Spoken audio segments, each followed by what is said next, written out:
Foi localizado hoje o corpo da última pessoa desaparecida após as fortes chuvas que atingiram Pernambuco nas últimas semanas. Com isso, o número de vítimas chegou a 128 e a previsão é que mais temporais atinjam o estado ao longo do final de semana. Para saber como as autoridades estão se preparando para mais dias de chuva, a gente vai conversar agora com o secretário executivo de Defesa Civil de Pernambuco, o Coronel Leonardo Rodrigues. Secretário, bom dia, boa tarde já, obrigada por falar com a gente. Boa tarde, Marcelo. Já. Secretário, a gente viu então a busca pela última pessoa desaparecida, um total então de 128 mortos, infelizmente, nessa tragédia. E a gente tem mais previsão de chuva para o final de semana. Como que vocês estão trabalhando para evitar que mais mortes aconteçam? Essa fase agora do desastre requer uma atenção porque estamos iniciando a nossa quadra chuvosa.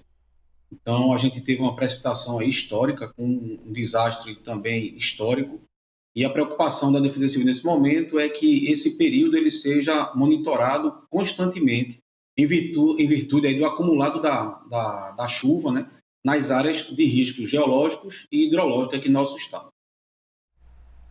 Secretário, a Defesa Civil do Estado de Pernambuco ainda conta ou ainda precisa da ajuda de demais estados para o enfrentamento dessa situação, pelo menos inicial, de resgate, infelizmente, dessa quantidade gigantesca de corpos ou de auxílio para tantos desabrigados?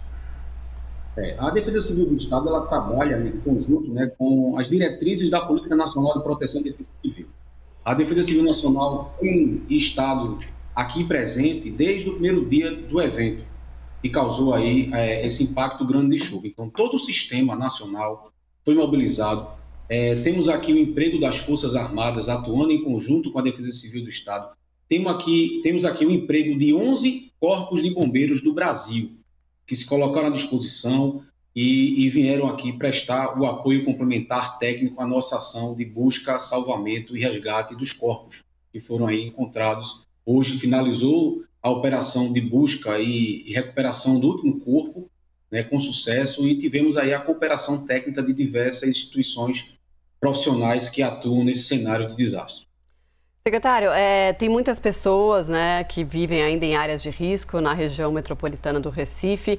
Como que essas pessoas estão lidando com essa situação? Elas estão, de fato, deixando suas casas? Como que tem sido esse processo? Porque a gente sabe que é um processo bastante difícil, porque as pessoas, né, muitas vezes não têm para onde ir. Então, diante disso e também diante do risco, né, de morrer, da morte, da chuva atingir essas regiões, como que vocês estão trabalhando com essa situação? É um trabalho muito complexo, Marcelo. Assim, envolve toda uma preocupação, né, com a percepção de risco da comunidade que está com a sua capacidade emocional bastante abalada. O governo do estado hoje declarou luto oficial em virtude dos óbitos causados pela tragédia. É um momento muito difícil, né, para a gente também que trabalha com gestão de riscos e desastres, porque é um número que traz uma preocupação muito grande. Então, foram várias frentes de trabalho montadas de forma conjunta, integrada e articulada com todo o Sistema Nacional de Defesa Civil. O Sistema Estadual de Defesa Civil tem trabalhado de forma muito eficiente para que a gente possa levar uma frente de busca e salvamento, que é a ação do socorro, a rapidez que se quer para a gente poder localizar um corpo de uma família que aguarda ali aquela ação de busca para que possa ali ter a dignidade de encontrar uma pessoa e dar o direito dela ser enterrada com dignidade, e a gente também precisa proteger as pessoas que estão no entorno.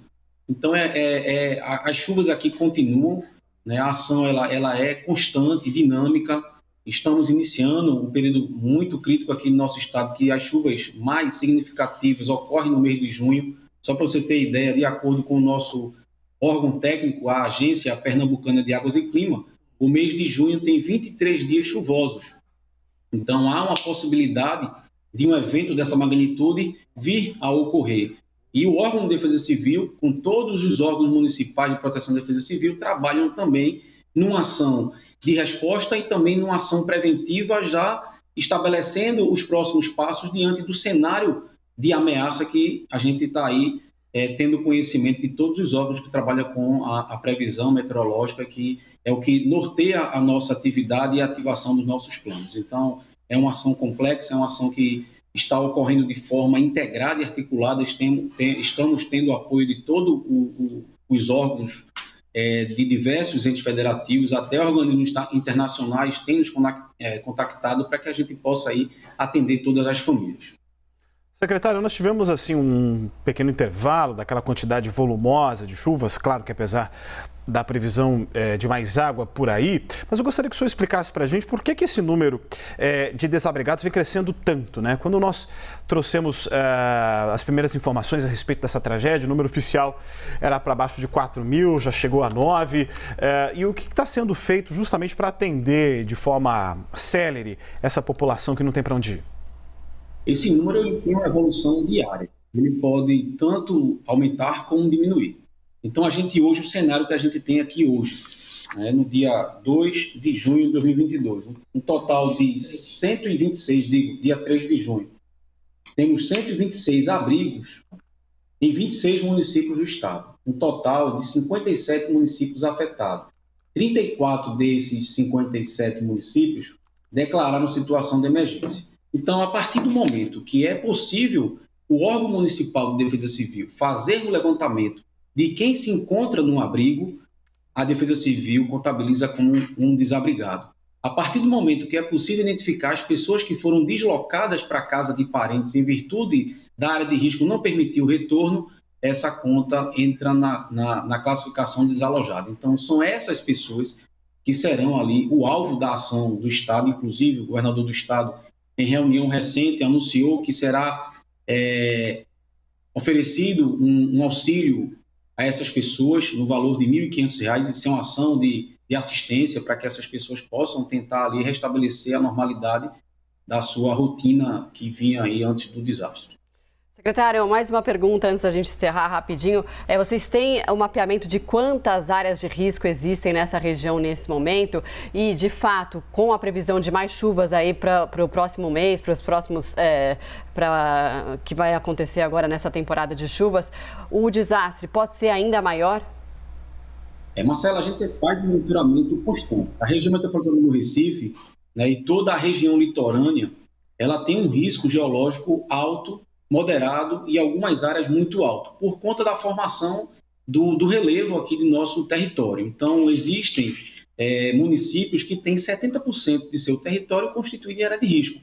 Né? Esses municípios de Jaboatão, Camaragibe, Recife, Paulista e Olinda são os que mais têm esse grau de vulnerabilidade. E você encontra também uma alta exposição, são muitos aglomerados urbanos ali construídos nessas áreas que tem uma exposição alta, tem uma vulnerabilidade alta, e a ameaça que a gente tem trabalhado constantemente é o tempo, é a chuva. Então, esse trabalho ele é constante por conta dessa situação crítica. Temos um acompanhamento também com o Centro Nacional de Monitoramento de Desastres Naturais, o CEMADEM, e o Centro Nacional de Gerenciamento de Desastres, o SENAD.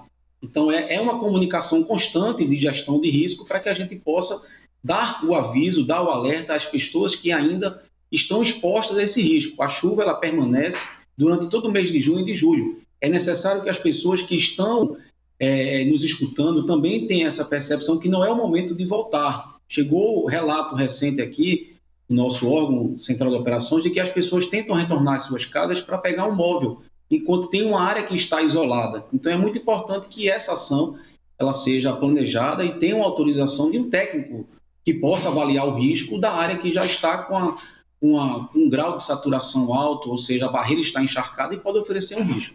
Essa é uma ação constante que a gente tem tido a maior preocupação.